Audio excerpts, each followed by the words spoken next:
Okay, hello everyone. So this is the last seminar talk we have in the UCF Computer Architecture Seminar Series this semester. So we are very happy to have Ian Colbert as our speaker. So Ian is an applied AI ML researcher in the software technologies and architecture team at AMD. So he received his doctorate from the Electrical and Computer Engineering Department at the University of California, San Diego. During his 7 years working at AMD, he has led various applied AI ML research projects related to the inference optimization, the topic of this talk, and applied statistics and distributed learning. So, Mike is yours. Thank you. Appreciate it. And thank you for the opportunity to present in this series. I'm going to be talking about accumulator-aware quantization. And, I'm part of the software architecture team. So what we tend to do is hardware-aware software. So I'm going to be coming kind of from a higher level in the stack with awareness of some problems downstream. So without further ado, I'll go ahead and get started. So the prevailing weight activation quantization paradigm is reaching an inflection point. And as weights and activations are increasingly represented with narrower data formats, the cost of the multiplications is substantially reduced faster than the cost of the additions. And this difference in the rate of cost reduction suggests diminishing returns. In fact, we see, and others have reported, additions do become the bottleneck as data types shrink. And we take a holistic view of the multiply accumulate unit to continue the pace of optimization. And now this ultimately reduces a new co-design paradigm with unique challenges and opportunities. And some of the techniques that we have developed put us in a nice place to take advantage of these opportunities. And so this family of techniques, which we refer to as accumulator-aware quantization, enables this next frontier of optimization. Low precision accumulation can yield significant throughput, power, and area improvements. And we envision a future where one is optimizing a model not just for a data type, but also for a data path entirely. And so I'll start kind of with a higher level view of quantization. I'm sure that this is not new to this forum, but quantization is the process of mapping values from a continuous range to a discrete set.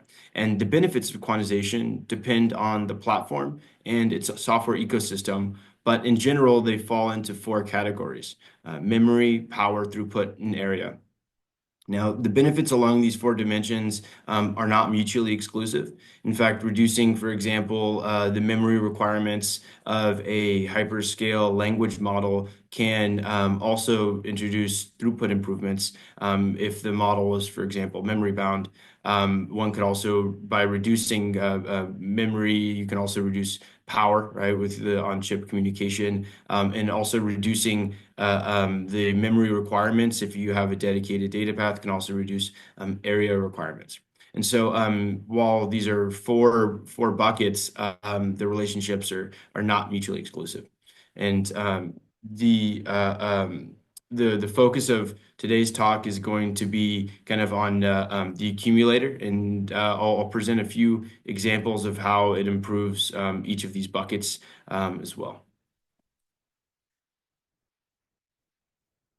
So when you apply quantization to neural networks, neural network quantization is commonly simulated in high precision. So that's a 16 or 32-bit floating point.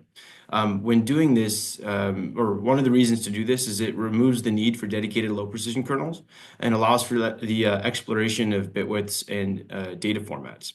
For example, if you want to explore the impact of 3-bit integer quantization on your neural network, you won't need to first create an ASIC with a 3-bit data type and then test it. So it's simulated at high precision, and this also allows for you to use off-the-shelf GPUs and software ecosystems like PyTorch, for example, to accelerate these explorations.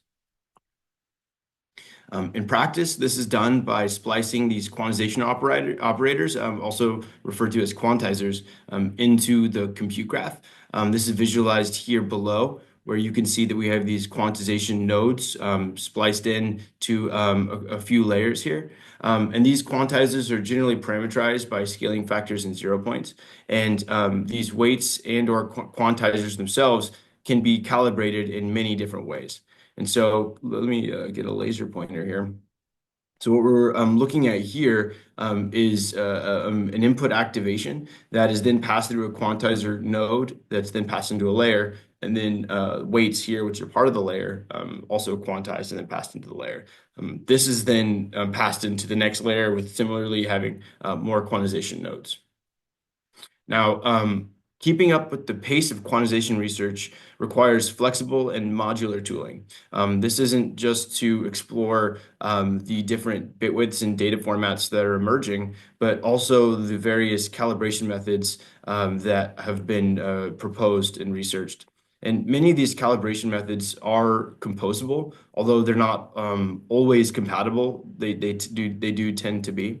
And I'll give a few examples of this, of the compatibility of different quantization methods, but different models may require different sets of methods to minimize error. And so with this, I'll discuss a little bit about Brevitas, our quantization tool. The experiments that I'll be discussing today and the research we've done are available through this open source quantization tool. Brevitas takes as input these high precision models in 32-bit floating point, 16-bit floating point, and can quantize and calibrate these models to then either run post-training quantization or quantization or training before exporting to your target integer floating, mini float or microscaling format. Brevitas supports many different low precision data formats. This is various integer formats, low precision mini floats, microscaling, as I mentioned before. And not just kind of the compliant specs with OCP and IEEE.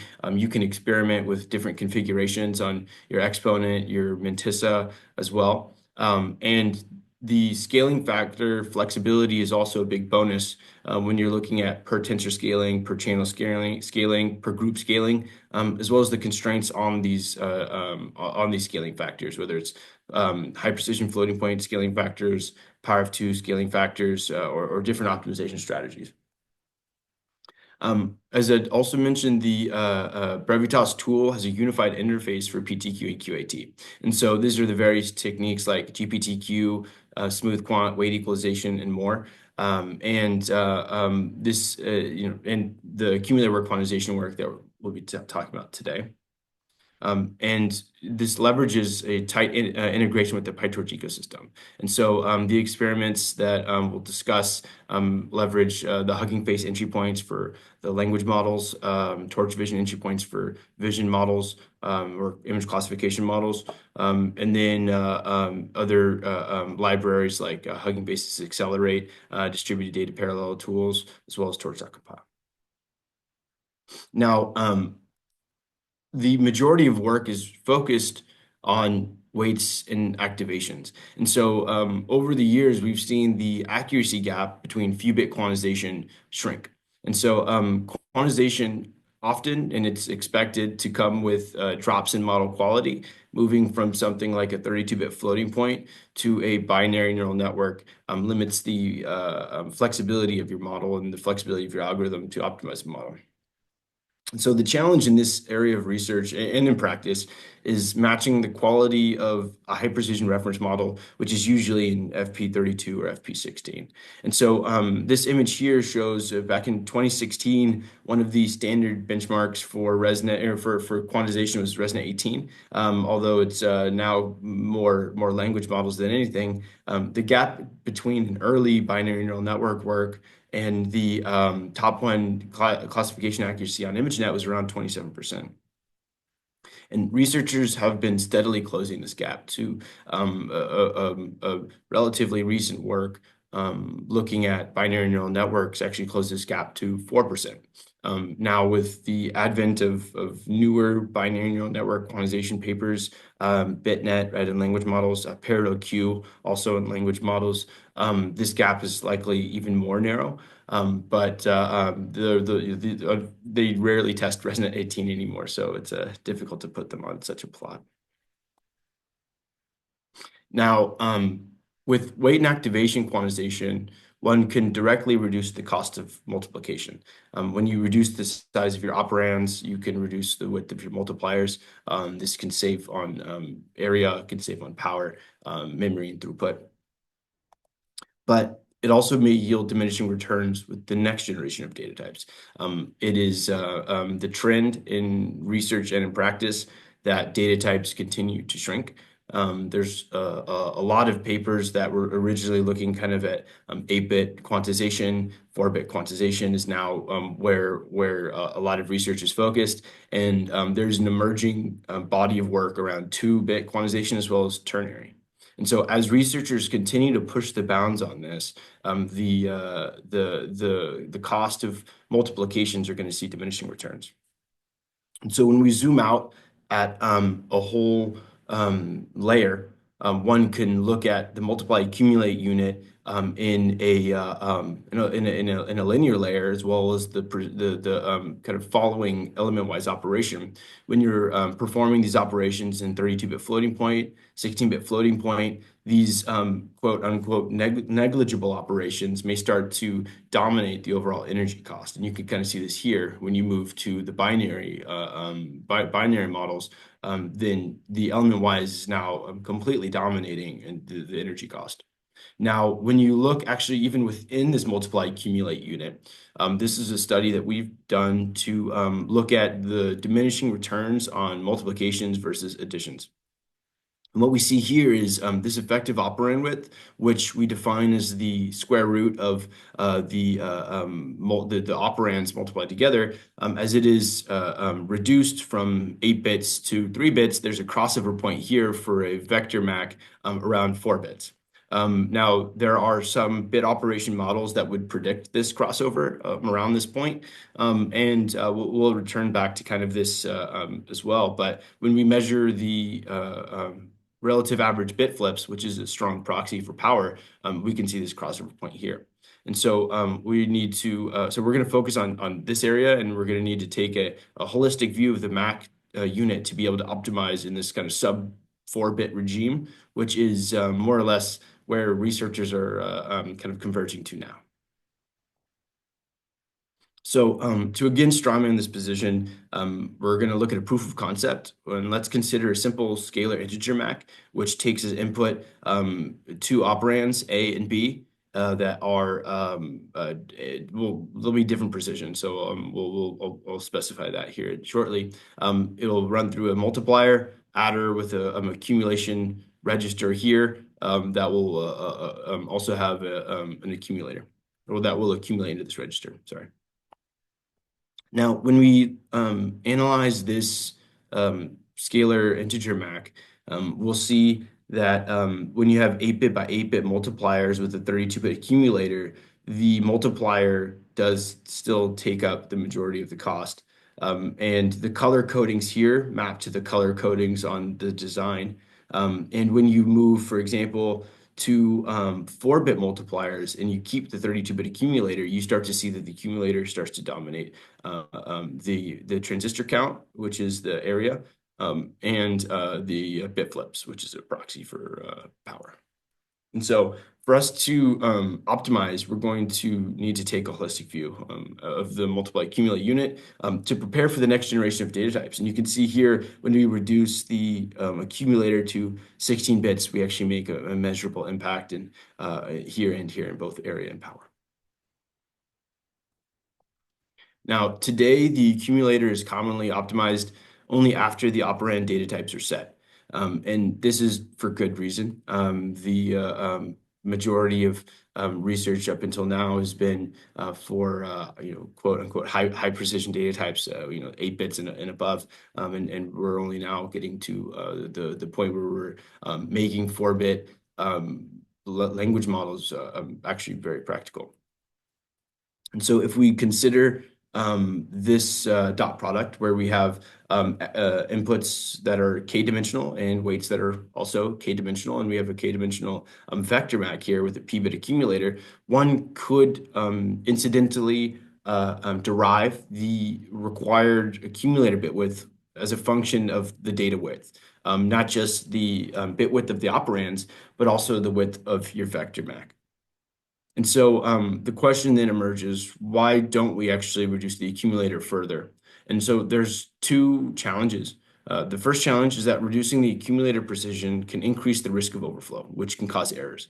And the second challenge is that the accumulated value itself is a function of the operands and not trivially controlled. And by a function of its operands, not necessarily just kind of the value p, but the actual or the width p, but also the value itself of what's in the register.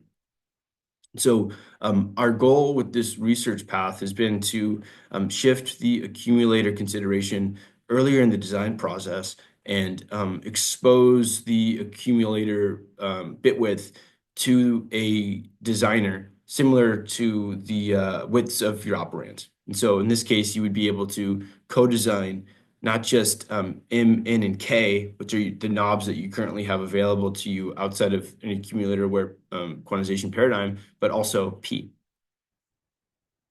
And so if we dive into these two challenges, I'll characterize them a little bit. And so the first one is the overflows are catastrophic for accuracy. And we have a paper that looks at this, and there's also a fair amount of work that has also looked at this as well in different viewpoints. And the overflow rates are known to exponentially increase with the reductions in the accumulator bit width. And you can see this here in the image below, where we study a one-layer linear quantized neural network with 8-bit integer weights and 1-bit integer inputs trained on MNIST. And so these different platforms and programming language can handle overflow differently. Whether you're using two's complement arithmetic, wraparound arithmetic can map, for example, an element that is outside of your range back to 0. Or you can clip at the edge of your representational range, in which case if you don't overflow, you actually instead saturate. What we do with accumulator-aware quantization is we introduce guaranteed overflow avoidance theoretically with bounds that we've derived analytically, and we infuse those into our learning process or our post-training quantization process. And so by doing so, we can decouple our solution from how overflow is handled by a platform or program, which increases portability. And this is very useful for when you spend a lot of time training a model and then calibrating a model, and then you want to be able to deploy it wherever you'd like. This also requires no assumptions of the data, which is important for safety in the event of an adversarial attack with adversarial AI, as well as reliability. When you deploy a model and you spend so much time quantizing, calibrating it, then you don't want to drift in your data with an assumption you made on your test set to cause unintended overflows in the future. That's when it's deployed. And so the second challenge is controlling the accumulator range. And so to kind of dive into this challenge itself, let's first discuss different ways of calculating. So I'd already mentioned this incidental accumulator optimization, where you can derive a kind of a closed form solution for P, the minimum required bit width for your accumulator. Now, this is a worst case range analysis that's based on the range of your weights here, as well as the range of your inputs. And you can see that as we kind of get for this two-dimensional vector MAC, we can derive a 17-bit accumulator from this example. Now, since weights are known during inference, we can also create what we call a fixed weights bound, where we tighten this range analysis with a known weight value. And so in this case, the weights are fixed during inference, and we could then derive a 12-bit accumulator from these arbitrary weights, without making an assumption actually on the input values themselves. And so in this case, this is an 8-bit data type. Now, what we aim to do is actually reverse this paradigm, where we actually know the quantized the accumulator value the accumulator width that we'd like, and we'd like to find the weights now that allow us to use the specified accumulator with the known width of our inputs, as well as the depth of our data path. So let's dive into this toy example a little bit more, where our goal is to optimize our quantized model for a custom data path. And so in the last slide, we'd had an 12-bit accumulator. And so the goal here is now to reduce the accumulator width by 1 bit. And so in this case, we still have our weight values, 3 and 7, and we have now an 11-bit accumulator with a known range for a 8-bit input. And so what you'll see is that the accumulator range here, which goes from negative 1024 to 1023, is now being exceeded by this possible overflow here. And so this is an example of how we can apply accumulator-aware quantization. And so we can alter the weights here to safely use this 11-bit accumulator, and we can do this arbitrarily. If we just look at the different values of the weights, in this case, you can see weight 1 here is the x-axis, weight 2 is the y-axis. And our toy example is sitting right here, just outside of the set of feasible solutions. Now, incidentally, you can see that the feasible space follows an L1 norm ball or an L1 norm simplex in two-dimensional space, just a square. And so what we can derive actually analytically is to target a p-bit accumulator without overflow. It's sufficient that we can actually constrain our weights in k-dimensional space to this L1 norm bound. All we need to know is the range of our accumulator as well as the range of our inputs, and this ratio will hold. And so we've I encourage folks that are more interested on the derivations to look at our papers. But from these, we've developed QAT and PTQ techniques that can enforce this. And so our results show that they all obey very similar mechanics, and all the implementations of these algorithms are actually open sourced in Brevitas, the library I had mentioned before. So I'll take a second to pause in case there's any questions before I move over to experimental results. Cool. Any questions from audience? You can speak up or type in the chat.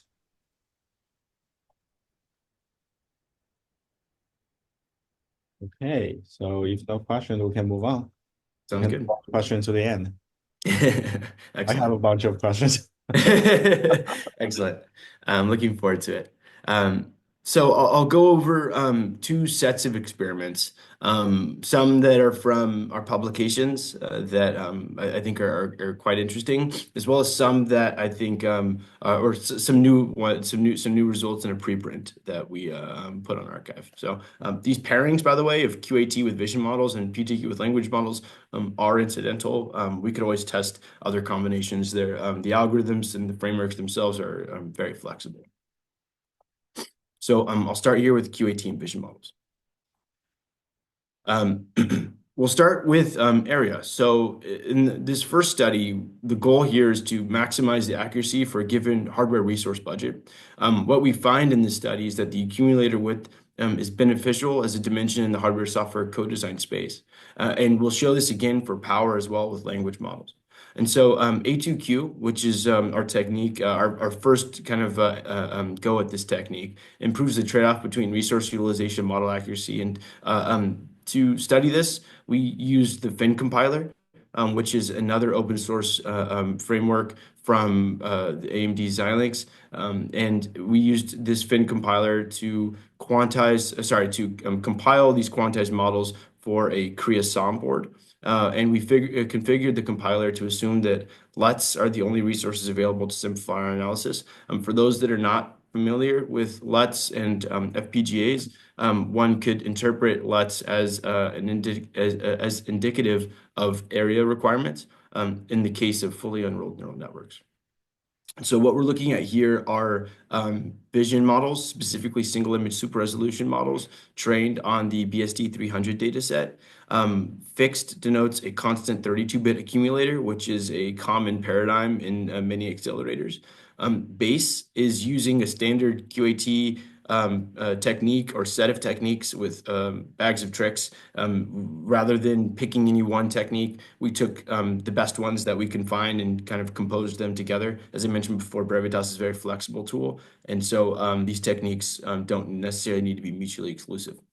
And then we use the data type bound here to find the accumulator a priori. But since we have these models, one thing we can also test is if we trained the model without awareness of the accumulator and then used our techniques post-mortem to reduce the accumulator post-training, what would the accumulator values be? And so this would essentially be tightening with the weight value bound as well. And so finally, we would compare this to the accumulator-aware quantization technique that we developed, as well as have a reference 32-bit floating point accuracy. And so what you can see is for the fixed weights bound, there's only so far you can go. In fact, for fixed base and base plus PTM, you can see that there's only so far you can go before you hit a cliff. With accumulator-aware quantization, you can actually push this cliff further left. I think there's an interesting lesson that is particularly visible in this, which is why I picked these two models. We have the paper also has image classification models, but you can see that there's steps, especially in the UNet, and ESPCN is not as clear, but in UNet you can see these steps.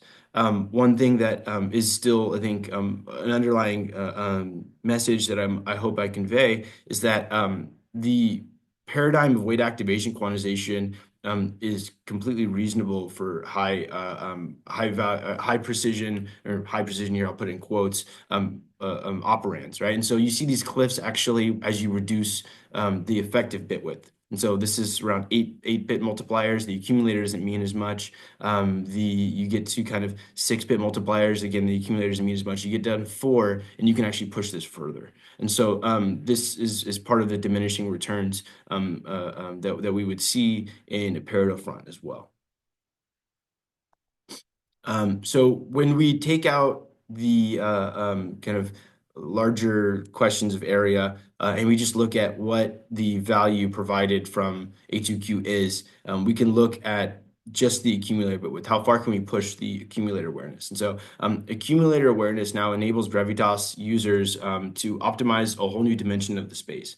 Similar to how you would select your weight and activation bit width, you can now select your accumulator bit width from the kind of application level. And so standard methods really are insufficient without accumulator awareness to push the accumulator far. And so A2Q plus, which is our technique that we'd published in ICML last year, significantly improves this trade-off between the accumulator bit width and model accuracy. And so what you're seeing here on the left is our image classification models. This is an exhaustive search over 3-bit weights and activations to 8-bit weights and activations. This sometimes 3-bit weights, 8-bit activations, and so on. It's a grid search over this. And what you can see is our new technique in green is able to establish a new trade-off, a new Pareto front, dominant Pareto front, and the trade-off between the accumulator width and model accuracy. And this enables improved trade-offs downstream again for the area analysis that we'd shown before. Now, these results so far have been on fairly small data sets with fairly small models. And so the next question is, how can this scale then to ImageNet? So our results suggest that A2Q and A2Q plus scale very well to strictly deeper neural networks. And I'll talk about that a little bit more when we get to language models. But these constraints, this L1 norm constraint, because it's impacted by the width of your model, it tightens with width, right? So if you go deeper, you actually don't tighten your accumulator constraints. And so the deeper neural networks actually increase capacity without tightening these constraints. And we can show this experimentally when we move from ResNet 18 to ResNet 50. So ResNet, sorry, this x-axis is the accumulator width. So the ResNet family has a maximum dot product size of 4608 elements. And that's the same for resonant 18 as it is for resonant 152.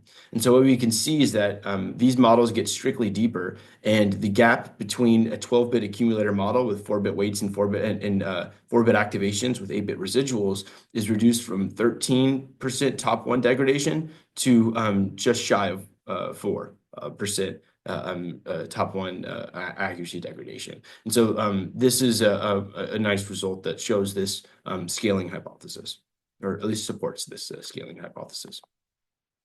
Now, one element that is a really exciting artifact of this work is that L1 norm bounds themselves are constraints that have been known to encourage unstructured sparsity. In fact, many of the sparse neural network works have actually tried to use the L1 norm constraint to control sparsity. And so because our bound relies on this L1 norm, as you reduce the accumulator width, the target accumulator width, you also encourage high sparsity. And one thing that we see is this is also without severe degradation. So this is quite exciting. For example, on resonant 18, when we go from 32-bit accumulators to 12-bit accumulators, you can see that we go from 20% sparsity to 93% sparsity. And when we go on resonant 50 from 32 to 12, we go from around 26% sparsity to around 84% sparsity. And so this is an artifact of the work, and it is unstructured. Now I'll move to our PTQ results with language models. So these are fairly new results. So a lot of them are in our preprint, and a lot of the support in Brevitas is experimental. But our latest work does extend accumulator awareness to PTQ algorithms, and it endows overflow avoidance guarantees to these greedy layer-wise algorithms like OPTQ, also known as GPTQ. So this algorithm, or this set of algorithms that we call ACTs, it's a framework that can be kind of infused into algorithms like OPTQ, is the first really designed to target a multi-stage accumulation data path. As I had mentioned before, our algorithm scales very well to strictly deeper neural networks. And that's because as you increase the width of your dot product, it makes it more challenging to constrain for an accumulator. And so a natural next step is, well, what if we use tiles and we actually constrain in tiles for the dot product? And so in this case, what we have for a multi-stage accumulation data path is we have tiles of K, and we constrain the accumulator after this partial sum. And then this would then be added into a wider accumulator. And so what we find is by doing this, we can scale extremely well to large language models. And so the results here are with 4-bit weights, 8-bit activations with the Pythia model family. And the results are Wikitext 2 perplexity. Now, this is the FP16 values as FP16 perplexity when you move from a 70 million parameter model to a 12 billion parameter model, as well as if you use rounding to nearest, you can see the gap is also following kind of the general scaling law of large language models. And then when we apply quantization on top of it, or calibration, so this is still quantized. When we apply calibration on top of it, you can see the gap is reduced. But the gap now between the 16-bit accumulation model with the 32-bit accumulation model is narrowed. And so even the gap between the 16-bit accumulation constrained model is around minus 18 perplexity for small models. But even as we scale to large models, this is reduced significantly to minus 0.4. And so this, again, supports this scaling hypothesis that with a fixed constraint, increasing the capacity of the model it scales well to increase capacity. And so in this case, for example, or in the resonant case, we had fixed to use a known accumulator size for the entire layer. In this case, we're fixing it for a known tiling size. And so as you scale from a 70 million parameter model with some width to a 12 billion parameter model with a larger width, our constraints themselves don't tighten. Now, we also have some preliminary results for zero-shot reasoning for Llama 3. And so in this case, we compose both OPTQ and another algorithm that does greedy layer-wise quantization, GPFQ, with more recent techniques like Hadamard-based incoherence processing. And so we use the Hugging Face Light evaluation framework to evaluate the zero-shot common sense reasoning tasks for Llama 3 models. We selected Arc Challenge and other zero-shot tasks and averaged them here in the table. And so the only alternative method for this multi-stage accumulation is bit width manipulation, as ours is the first of its kind. And so we can evaluate against this type of bit width manipulation. And so you can see the increase in zero-shot reasoning tasks on average zero-shot reasoning performance from 1 billion to 8 billion parameters for Llama 3. And when you look at, for instance, the non-ax constrained, it's functionally equivalent in the 32-bit accumulator constraint realm. When you move to the 16-bit accumulator realm, the only alternative you have to ax is to actually reduce the activation bit width. And so you can see that we provide superior performance in the 16-bit accumulation constrained regime, and we can still preserve close to 95% of the FP16 zero-shot reasoning and surpass this manipulation, the bit width manipulation by around 3%. And so the last set of results that I want to go over before looking towards the future is power consumption. And so bit operations are known to be a strong proxy for power consumption. And so we can actually do a paired upfront analysis with a bit operations cost model. And so in this image out here on the right, pulled from a paper from ICCV, and I want to say 2022, 2023, you can see that they've established a relationship between the relative bit operations to W8A8, so 8-bit weights and activations, to the relative power of W8A8 as well. And so our goal in this study is now to maximize the accuracy for a given power consumption target. Now, there is another, I'd mentioned that there was only bit width manipulation is for PTQ techniques in the multi-stage accumulation regime, but there is another technique that we'd looked at and we developed for QAT for kind of the whole channel regime, where we can actually there's no multi-stage accumulation assumptions. It's a single stage, and we refer to this as EP init. For the sake of comparison and time, I won't go too deep into EP init, but it's essentially an L1 norm projection to initialize QAT. And so adding the accumulator to the design space can also extend the Pareto frontier for power efficiency. And so what we're looking at here are our counterparts to add to the story on when you look at, for example, the accumulator width with, in this case, GPFQ with our AX framework. You could again extend the accumulators further with accumulator awareness than you can without them. And previous techniques, even our own previous techniques are insufficient to do this. And when you do this, you can actually extend the power efficiency as well. So in this case, we're using relative bit operations as a surrogate for power. So with that, I'd like to talk about quantization in 2030. So where do we think quantization is going to continue to go for the next 5 years?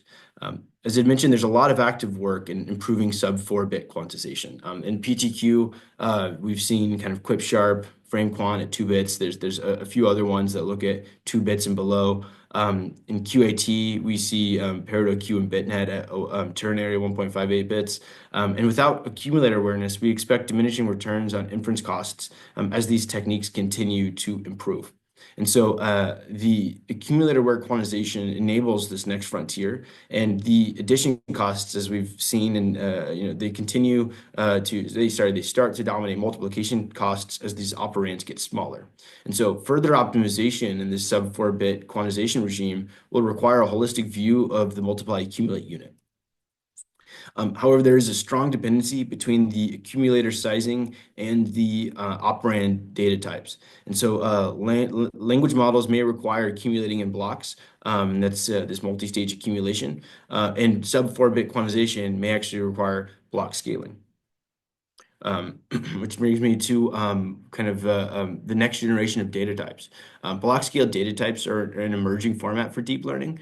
The Open Compute Project, or OCP, specifies a series of concrete compliant data formats for 8-bit, 6-bit, and 4-bit. The consortium has many key industry leaders, and this standardization can facilitate software development across a wide range of platforms.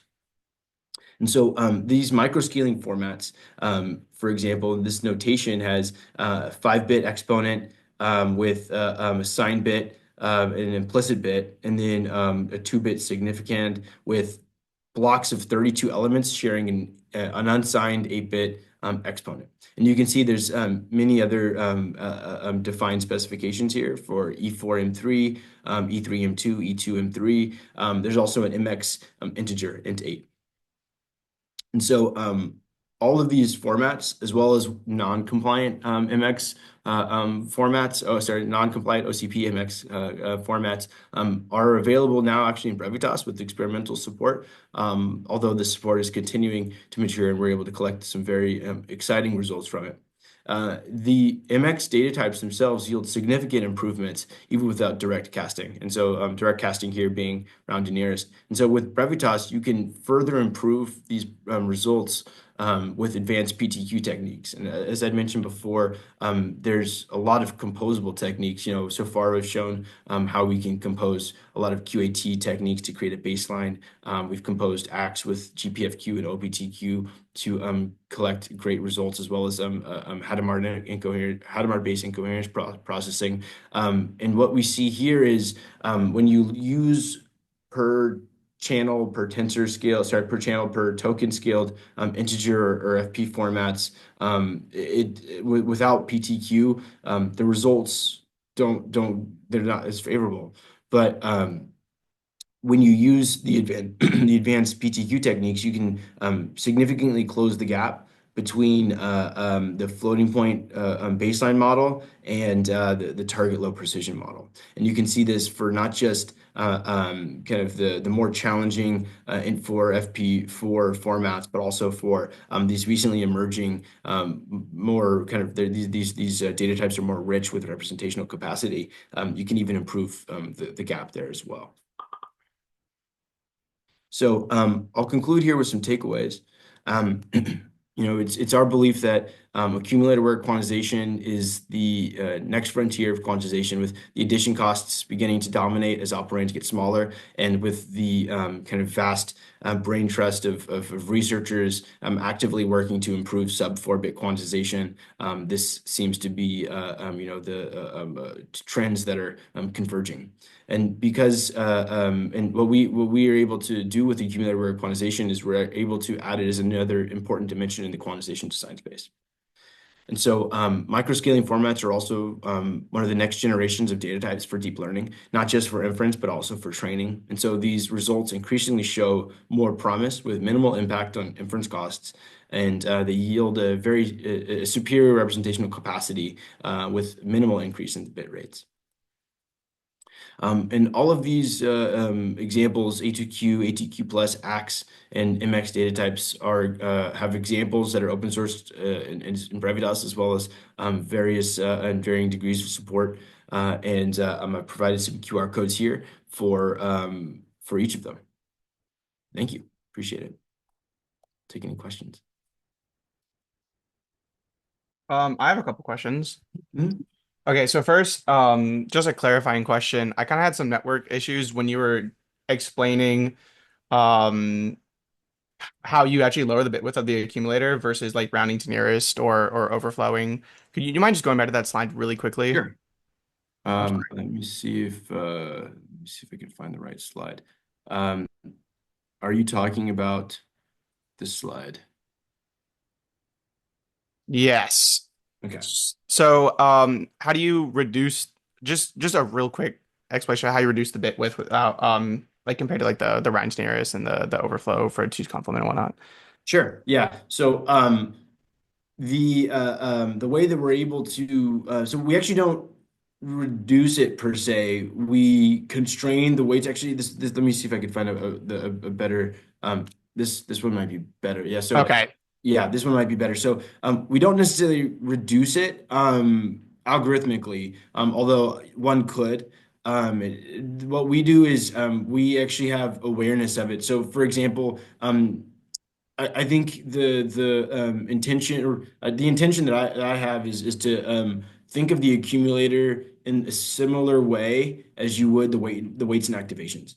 And so when you say I want to have, let's say, an 8-bit model, the next question would be with what accumulator, and it would be on the user potentially to design that. And when you kind of have, there's a rich space of mixed precision training and calibration and analysis. Ideally, the accumulator can be considered in the same vein where, you might want to increase the precision of one layer. You might want to increase the accumulator constraints on one layer, for example. And so I'd say that I'd maybe,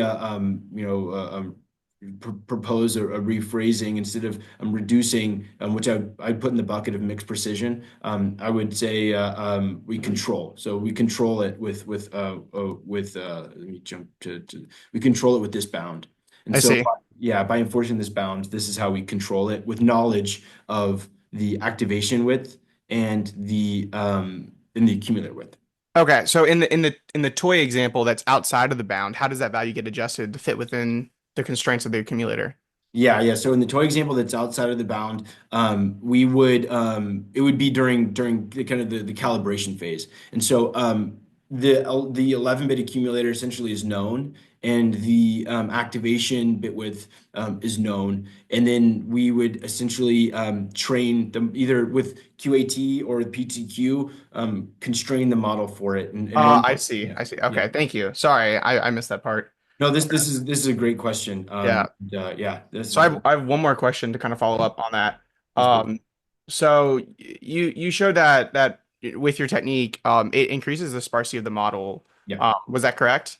Yes. So does this like introduce a world where like given that there's very high sparsity, it was like almost 95% sparsity at one point, we can have a lot of like almost skip computation given like all the zero values. So we can severely lower the computation, with your technique, not only with just lowering the accumulator width, but also just completely skipping computation completely in some cases.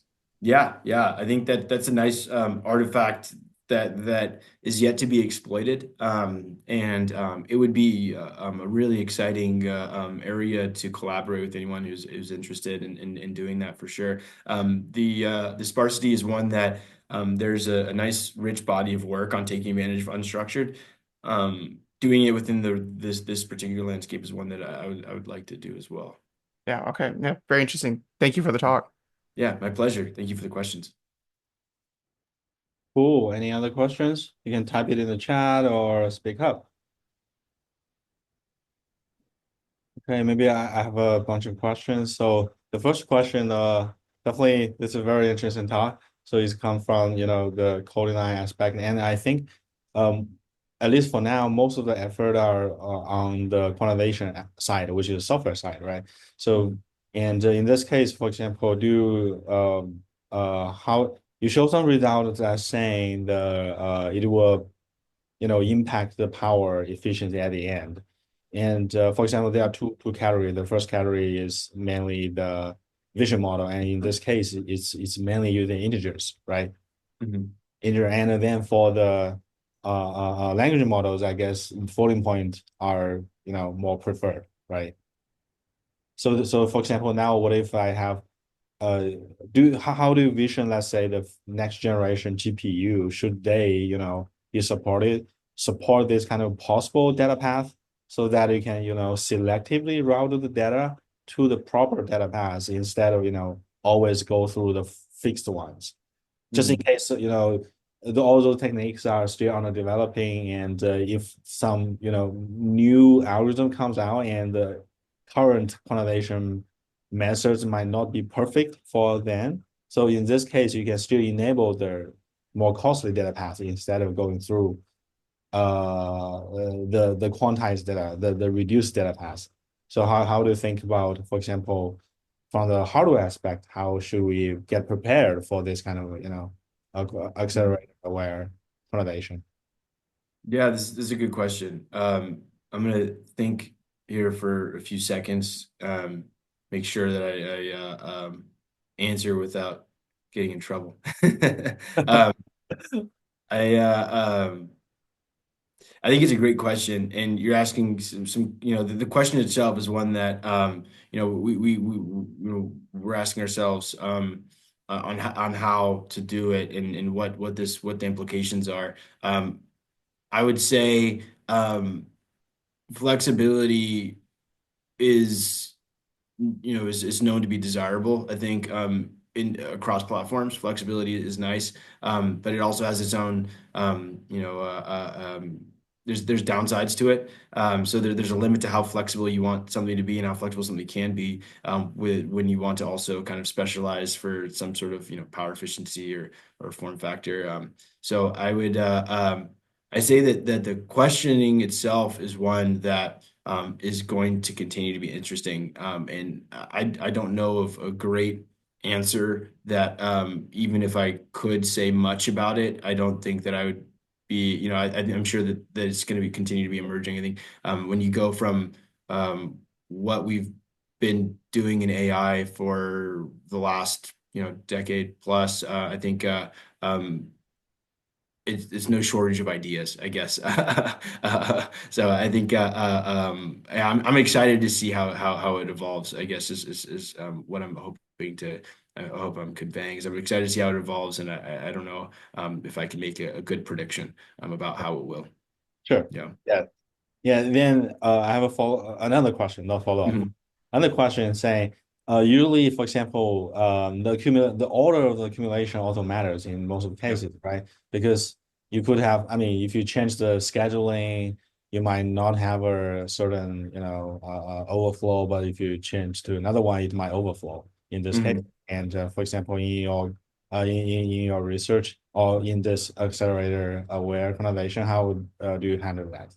Yeah. So this is one of the challenges that we were I think is a motivating question on also why avoid overflow, because I think that there's a few things in this space that I think are quite interesting. So we're not the first to look at accumulator aware quantization in the sense of like looking at how can we train a model for like 16-bit accumulators, for example. I think there was a few works that had kind of danced around the topic with kind of varying proposals, but the majority, actually, to my knowledge, all the proposals were all on mitigating the impact of overflow, which, like you're saying, when you change ordering, when you change the kernel, has unforeseen downstream implications if you tune your solution to a specific implementation with a specific kind of test data set.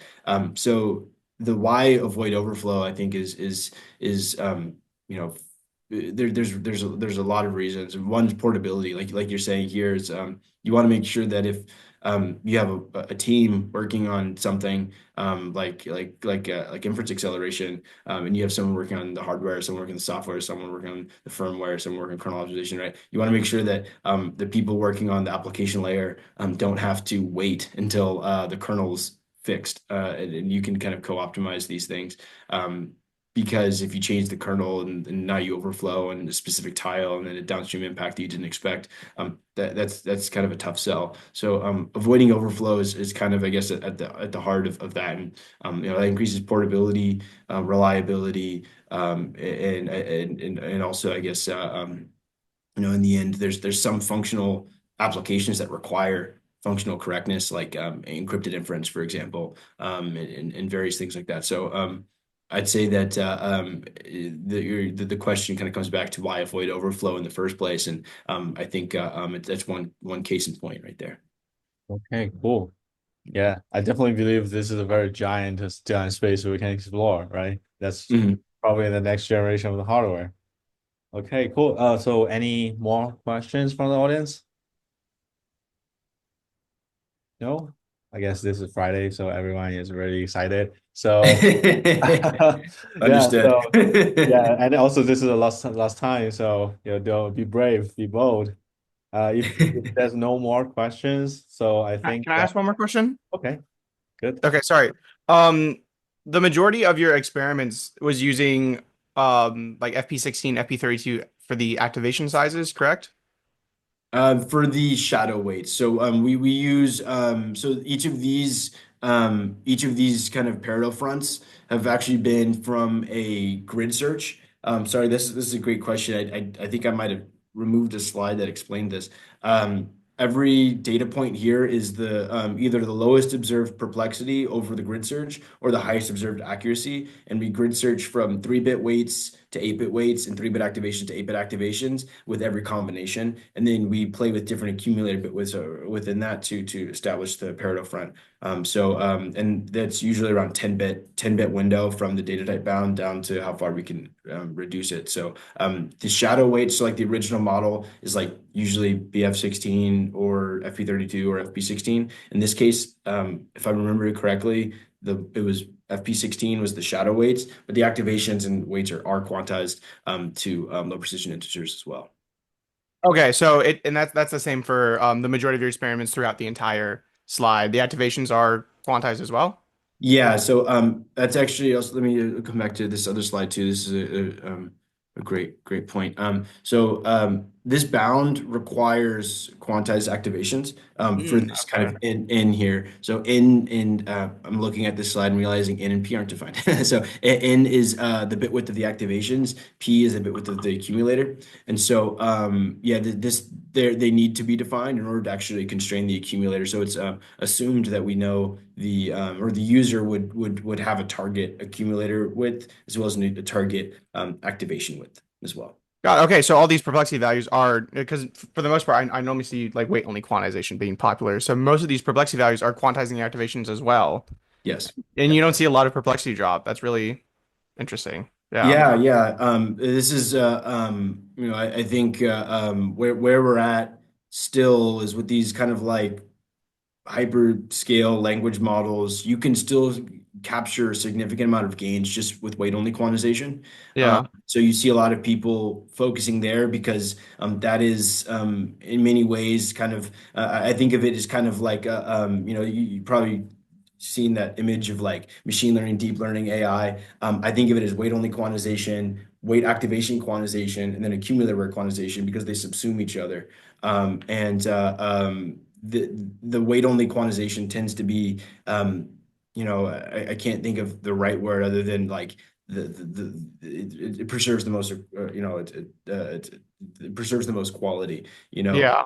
yeah.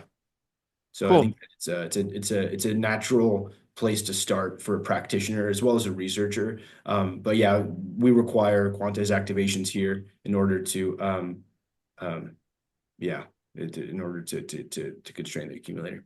No, okay. Thank you so much again. Yeah, my pleasure. Great questions. Thank you. Thank you, everybody. We do have probably one last question from the chat. So Sure. are these accumulators configurable for different bit width, or does the hardware have separate accumulators for given bit width in the Mac? Yeah, so the answer to that depends on the platform. We started this work in the FPGA space. And so end to end, there's a connection with the Fin compiler from AMD Research and Advanced Development. And from there, it's configurable even at the kind of layer level. And you can synthesize a streamlined inference accelerator from the Revitas layer. You can specify everything, quantize it, compile it, and then have a streamlined inference accelerator on an FPGA end to end.